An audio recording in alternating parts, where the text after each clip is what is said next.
ዛሬ ደግሞ እንግዲህ ዝንጅብል ላይ ፕሮዳክቲቪቲውን ስራለን ብላችሁ ጠይቃችሁኛል። ያንን ይዤ ነው የመጣሁት በዚህ ቪዲዮ። ዝንጅብል እስከ ስንት ኪሎግራም ወይም ኩንታል ይመረታል ከሄክታር የሚለውን ሀሳብ ማለት ነው። በዚህ ቪዲዮ እሱን እነግራችኋለሁ። በቤቱ አዲስ ከሆናችሁ ፎሎ ማድረግ አትርሱ። ኮፒ ሊንክ እያደረጋችሁ ለብዙ ሰው እንዲደርስ አድርጉልኝ። ሪፖስት እንድታደርጉልኝ ጥያቄ አቀርባለሁ።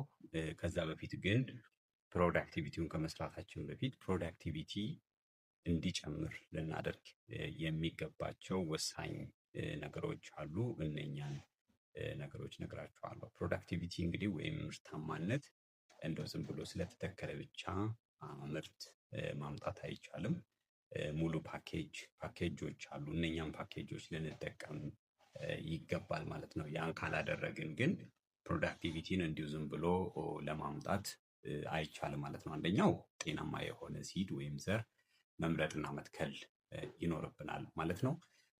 ስንተክል ደግሞ ሁለተኛው ስፔሲንጉን ጠብቀን ወይም ደግሞ አራርቀን በተክሉ መካከል ያለውን ርቀት በቦይ መካከል ያለውን ርቀት ጠብቀን ማንተክል ከሆነ እሱም ለሌላ በሽታ ስለሚጋለጥ ምርታማነትን ይቀንስብናል ማለት ነው። ሌላኛው የአፈሩ ሁኔታ ነው። የአፈሩ ሁኔታ ሞዴሬት ወይም ደግሞ መጠነኛ ቆላማ ያልሆነ ወይም ደጋ ያልሆነ ወይና ደጋ አካባቢ ነው የሚሆነው ማለት ነው ዝንጅብል።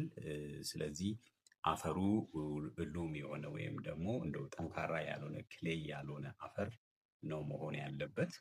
እንደዛ አይነት ነገሮችን ቀድመን ማስተካከል መምረጥ ይኖርብናል።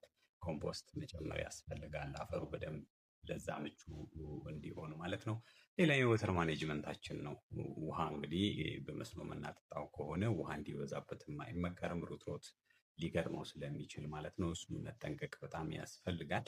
ያንን ማድረግ ያስፈልጋል ማለት ነው። ሌላኛው ዊድ ኤንድ መልች ነው። ዊድ እንግዲህ ለተለያዩ ኮምፒቲሽን ስለሚጋልጠው ወይም ደግሞ አረም በአግባቡና በትክክለኛው ጊዜ መታረም መቻል አለበት።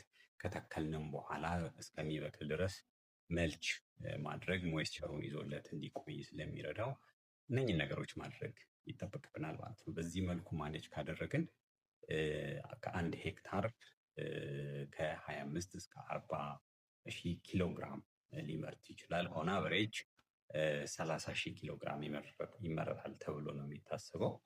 ይሄን እንግዲህ ባለው የገበያ ዋጋ ማባዛት ነው ምን ያህል ሊሆን እንደሚችል። ምናልባት ኢንቨስትመንት ኮስት ወይም ደግሞ ልታወጡ የምትችሉት ኮስት ለአንድ ሄክታር ቢበዛ እስከ 200 ሺህ ብር ልታወጡ ትችላላችሁ። ስለዚህ ይሄን